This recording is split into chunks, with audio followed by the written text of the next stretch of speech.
കമ്പ് അല്ലെങ്കിൽ pearl millet ഉപയോഗിച്ചിട്ടുള്ള ദോശയാണ് ഇന്ന് ഞാൻ ഷെയർ ചെയ്യുന്നത്. ഇതിൽ നമ്മൾ അരിയോ അവിലൊന്നും ചേർക്കാതെ തന്നെ ക്രിസ്പി ആയിട്ടുള്ള ദോശ തയ്യാറാക്കിയെടുക്കുകയാണ് മില്ലറ്റ് ഉപയോഗിച്ചിട്ട്. അപ്പോൾ ഇത് എങ്ങനെയാണ് തയ്യാറാക്കിയെടുക്കുന്നതെന്ന് നോക്കാം. ഇതാണ് ബാജ്ര, പേൾ മില്ലറ്റ്, കമ്പ് എന്ന് പറയും മലയാളത്തിൽ.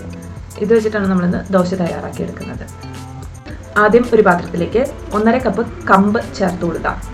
ഇനി ഇതിലേക്ക് ആവശ്യത്തിന് വെള്ളം ചേർത്ത് നമുക്കിതൊന്ന് ആദ്യം കഴുകിയെടുക്കാം. മില്ലറ്റ്സിൽ പൊതുവെ വെള്ളത്തിൽ അലിയുന്ന ഫൈബറുകൾ ധാരാളമുണ്ട്. അപ്പോൾ അതുകൊണ്ട് നമ്മൾ 3-4 പ്രാവശ്യം വെള്ളമൊഴിച്ച് കഴുകിയെടുക്കുകയാണെങ്കിൽ അതിലുള്ള ഫൈബർ കുറേയൊക്കെ ഈ വെള്ളത്തിൽ നഷ്ടപ്പെടും. അതുകൊണ്ടാണ് മില്ലറ്റ് പതുക്കെ ഒരു പ്രാവശ്യമേ കഴുകാൻ പാടുള്ളൂ എന്ന് പറയുന്നത്. കഴുകിയെടുത്തതിന് ശേഷം നമുക്ക് ഈ വെള്ളം കളഞ്ഞ് ഇനി ഇതിലേക്ക് വെള്ളം ഒഴിച്ചു കൊടുത്ത് നമുക്കിത് കുതിർക്കാനായിട്ട് വെക്കാം. ഇതിലേക്ക് ആവശ്യത്തിന് വെള്ളം ചേർത്ത് കൊടുക്കാം. എന്നിട്ട് ഒരു 6 മുതൽ 8 മണിക്കൂർ വരെ ഇത് കുതിർത്തെടുക്കാം. ഇനി ഒരു പാത്രത്തിലേക്ക് ഉഴുന്ന് ചേർത്ത് കൊടുക്കാം. ഇതിപ്പോൾ 1/2 കപ്പ് ഉഴുന്നാണ് എടുത്തിരിക്കുന്നത്. 1.5 കപ്പ് മില്ലറ്റിന് 1/2 കപ്പ് ഉഴുന്ന്. ഇനി ഇതിലേക്ക് 1 ടീസ്പൂൺ ഉലുവ ചേർത്ത് കൊടുക്കുന്നുണ്ട്. ആവശ്യത്തിനുള്ള വെള്ളം ചേർത്ത് ഇത് നന്നായിട്ടൊന്ന് കഴുകിയെടുക്കാം.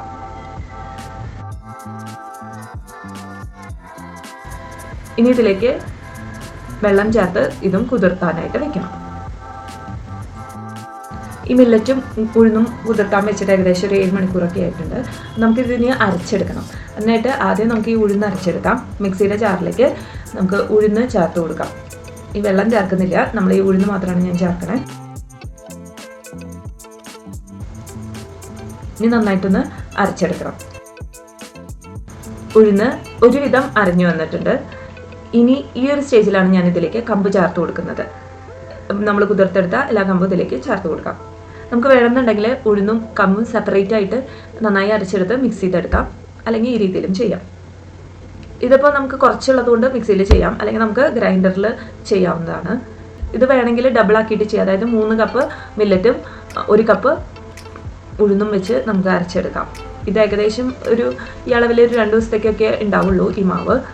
അപ്പോൾ ഇത് നന്നായിട്ടൊന്ന് അരച്ചെടുക്കാം. മില്ലറ്റും ഉഴുന്നും കൂടി നന്നായി അരച്ചെടുത്തിട്ടുണ്ട്. ഇത് നമുക്ക് ഇനി ഒരു പാത്രത്തിലേക്ക് മാറ്റാം. നമ്മൾ മില്ലറ്റ് വെച്ച് ആദ്യമായിട്ടൊക്കെ ട്രൈ ചെയ്യുമ്പോൾ ഞാനെപ്പോഴും സജസ്റ്റ് ചെയ്യുക ചെറിയ ക്വാണ്ടിറ്റിയിൽ ചെയ്യാനാണ്. കാരണം മില്ലറ്റ് പുതിയതാണ്. അപ്പോൾ എല്ലാവർക്കും ചിലപ്പോൾ അതിൻ്റെ ടേസ്റ്റ് ഇഷ്ടപ്പെടണം എന്നില്ല. നമ്മൾ സാധാരണ കഴിക്കുന്ന ഇഡ്ഡലി ദോശയിൽ നിന്നും കുറച്ച് വ്യത്യാസം ഉണ്ടാവും എന്തായാലും ടേസ്റ്റ്. അപ്പോൾ അതൊന്ന് അഡ്ജസ്റ്റ് ആവാൻ വേണ്ടി ആദ്യം നമ്മൾ കുറച്ച് ക്വാണ്ടിറ്റിയിൽ ഉണ്ടാക്കിയിട്ട് പിന്നെ വേണമെങ്കിൽ നമുക്ക് ക്വാണ്ടിറ്റി കൂട്ടി ഉണ്ടാക്കുന്നതാണ് നല്ലത്. നമ്മുടെ ബാറ്റർ നന്നായി റെഡി ആയിട്ട് വന്നിട്ടുണ്ട്. ഇനി ഇതിലേക്ക് ഞാൻ കുറച്ച് ഉപ്പ് ചേർത്ത് കൊടുക്കുന്നുണ്ട്. ഇവിടെ ഈ കോയമ്പത്തൂർ ഇപ്പോൾ ഈ സമയത്ത് നല്ല തണവാണ്. അതുകൊണ്ട് ഞാൻ ഉപ്പ് ചേർത്ത് കൈകൊണ്ട് ഇതുപോലെ നന്നായിട്ടൊന്ന് മിക്സ് ചെയ്ത് കൊടുക്കുന്നുണ്ട്, ഒന്ന് പൊന്തി വരാൻ വേണ്ടിയിട്ട്. 7-8 മണിക്കൂർ എടുക്കും പൊന്തി വരാനായിട്ട്. അപ്പോൾ ഞാനിതൊരു പ്ലേറ്റ് കൊണ്ട് അടച്ചു വയ്ക്കുകയാണ്. ഇപ്പോൾ 7-8 മണിക്കൂർ കഴിഞ്ഞു.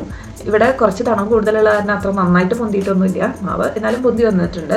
നമുക്കിതുപോലെ ഇളക്കി ഇനി നമുക്കിത് വെച്ച് ദോശ തയ്യാറാക്കിയെടുക്കാം. വേണമെന്നുണ്ടെങ്കിൽ ഇഡ്ഡലിയും ചെയ്തെടുക്കാം.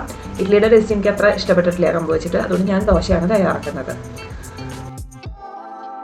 സാധാരണ നമ്മൾ ദോശ ഉണ്ടാക്കുന്ന പോലെ തന്നെ ദോശ തയ്യാറാക്കിയെടുക്കാം.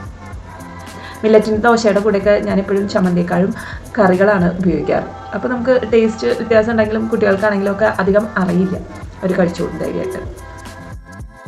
നെയ്യ് ഇതുപോലെ ഞാൻ കുറച്ച് ചേർത്ത് കൊടുക്കുന്നുണ്ട്.